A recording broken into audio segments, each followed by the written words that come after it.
Salam sehat sejahtera, jumpa lagi di channel Mata Ketiga. Dari zaman purba hingga era modern, malam selalu menjadi waktu di mana manusia merasa paling kecil. Duduk sendiri di bawah langit yang membentang tak bertepi, tatapan kita menembus miliaran kilometer ke angkasa raya. Dan terbesitlah satu pertanyaan abadi. Apakah manusia satu-satunya makhluk hidup yang menyendiri di alam semesta yang begitu luas ini?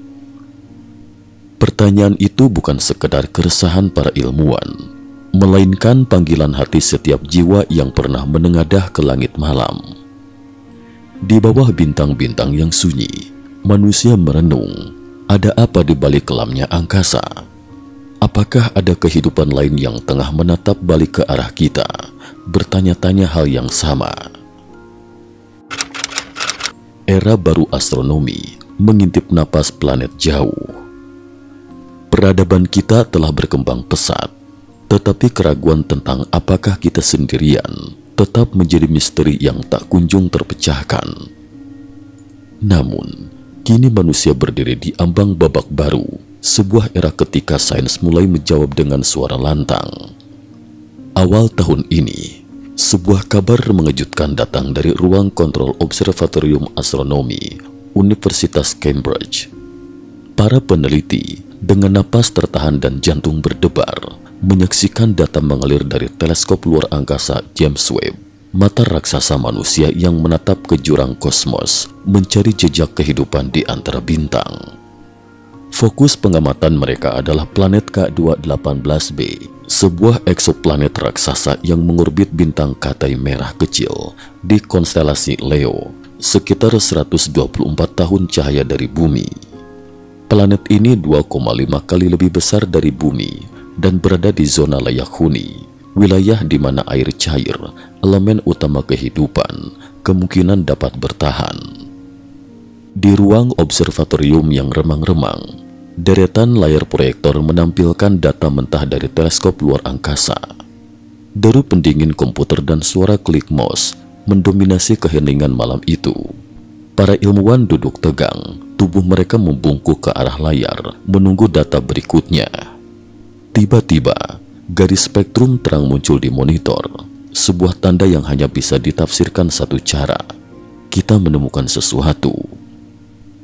Beberapa peneliti tanpa sadar mengepalkan tangan, yang lain menahan napas seolah takut suara mereka akan membuyarkan keajaiban yang baru saja terjadi. Profesor Madhusudan, sang pemimpin riset, memandang layar dengan tatapan nyaris tak percaya.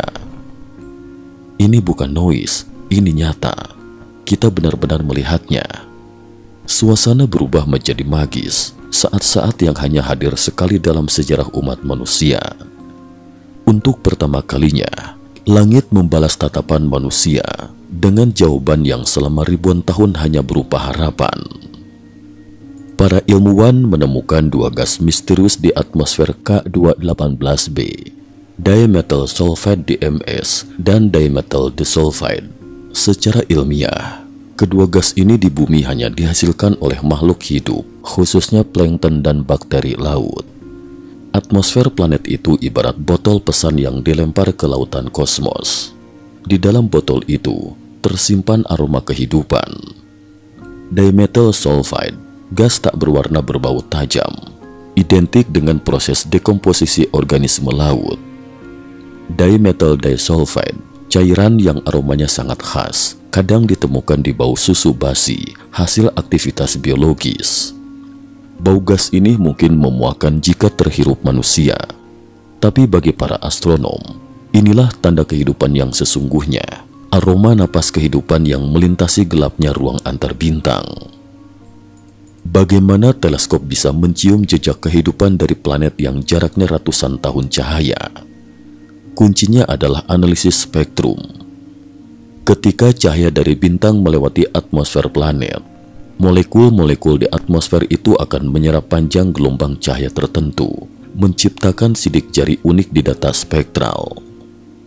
Dengan teknologi James Webb, para ilmuwan dapat memecahkan sidik jari itu dan mengenali gas apa saja yang menyusun atmosfer K218b. Di bumi, DMS hanya diproduksi oleh kehidupan. Jika ditemukan dalam konsentrasi besar di planet asing, itu berarti ada proses biologi serupa. Lebih dari itu, konsentrasi DMS di K218b ditemukan ribuan kali lipat dari lautan bumi. Indikasi bahwa ada kehidupan, mungkin bahkan jauh lebih kaya dan kompleks daripada di planet kita. Temuan ini adalah tanda kehidupan alien paling kuat dalam sejarah ilmu pengetahuan modern. Sains berjalan dengan kehati-hatian. Profesor Madhusudan menekankan, tingkat keyakinan temuan ini baru pada level 3 sigma. Artinya, ada kemungkinan kecil bahwa hasil ini hanya kebetulan atau akibat pengaruh lain. Agar dunia sains menerima ini sebagai bukti resmi kehidupan alien, butuh konfirmasi hingga 5 sigma, 99,99%. Artinya, para ilmuwan masih akan melakukan analisis, observasi lanjutan, dan pengulangan agar temuan ini benar-benar tak terbantahkan. Namun untuk pertama kalinya, kita sudah sangat dekat.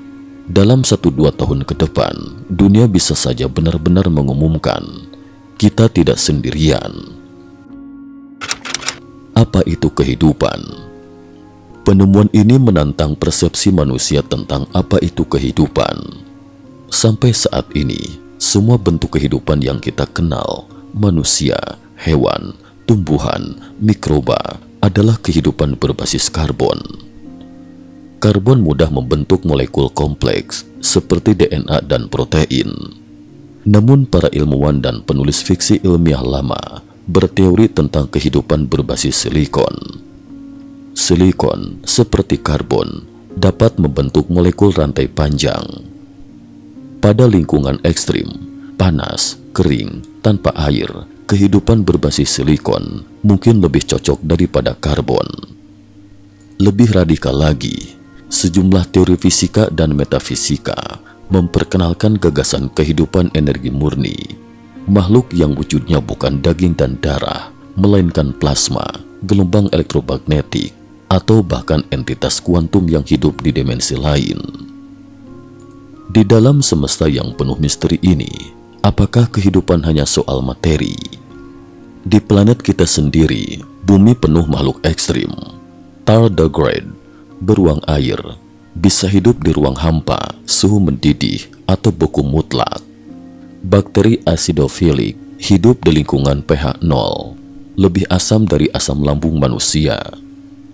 Radiobakteri tahan radiasi 1000 kali lipat dosis mematikan bagi manusia. Jika di bumi saja ada makhluk sekuat dan seaneh itu, kenapa kita berpikir kehidupan di planet lain harus mirip manusia? Rene Descartes pernah berkata, "Aku berpikir, maka aku ada." Tetapi, filsafat modern dan fisika kuantum kini bertanya, mana yang lebih dulu, materi atau kesadaran? Dalam fisika kuantum, ada observer effect. Partikel berperilaku berbeda ketika diamati, seolah kesadaran pengamat mengubah realitas. Giulio Tononi, neuroscientist ternama, mengusulkan bahwa kesadaran mungkin fitur dasar dari alam semesta, ada di mana-mana, tak hanya di otak manusia. Mungkinkah jauh di luar sana ada bentuk kehidupan yang hanya berupa kesadaran murni, tanpa tubuh, tanpa materi, namun hidup dalam getaran, cahaya, atau dimensi yang tak terbayangkan manusia? Law of One, petualangan spiritual menuju puncak kesadaran. Di awal 1980-an, eksperimen kecil di Amerika Serikat membuka kisah menakjubkan tentang kontak dengan entitas bernama Ra. Tim yang dipimpin Don Elkins bersama medium Carla Ruckert dan pencatat Jim McCarthy merekam lebih dari 100 sesi komunikasi metafisik dalam karya The Law of One. Ra mengaku berasal dari dimensi ke-6, bukan makhluk fisik, melainkan entitas kesadaran yang telah melampaui materi. Pesan mereka mengguncang. Alam semesta bukan hanya materi, melainkan lautan kesadaran. Segala sesuatu, batu, cahaya, manusia, bintang, adalah ekspresi berbeda dari satu kesadaran universal. Menurut Ra, evolusi jiwa di alam semesta ini terbagi dalam 8 density. 1. Materi dasar, batu, air. 2. Tumbuhan dan hewan. 3. Manusia, pelajaran kehendak bebas, cinta dan ketakutan. 4. Dimensi cinta murni. 5. Dimensi kebijaksanaan. 6. Kesatuan tanpa perbedaan. 7 hingga 8. Kembali ke sumber menuju keabadian. Bumi adalah sekolah density ketiga, tempat pelajaran hidup, lupa asal-usul, dan pencarian makna tertinggi. Ra mengatakan, peradaban lain sudah melewati ujian ini, dan mereka kini membimbing manusia melalui inspirasi, intuisi, dan dorongan lembut, bukan campur tangan langsung. Proses komunikasi dengan Ra tidak mudah. Sesi-sesi Law of One menguras fisik dan jiwa tim peneliti, bahkan menarik perhatian entitas negatif yang berusaha mengganggu. Carla kerap jatuh sakit, dan tekanan mental menimpa Don Elkins hingga ia memilih mengakhiri hidup pada 1984. Namun, kisah mereka tidak berakhir di sana. Law of One diterbitkan dan menjadi warisan spiritual modern yang menginspirasi ribuan pencari makna di seluruh dunia, dari ilmuwan, spiritualitas, hingga orang biasa. Pesan utamanya sederhana namun mendalam. Semua adalah satu, cinta adalah inti dari segalanya.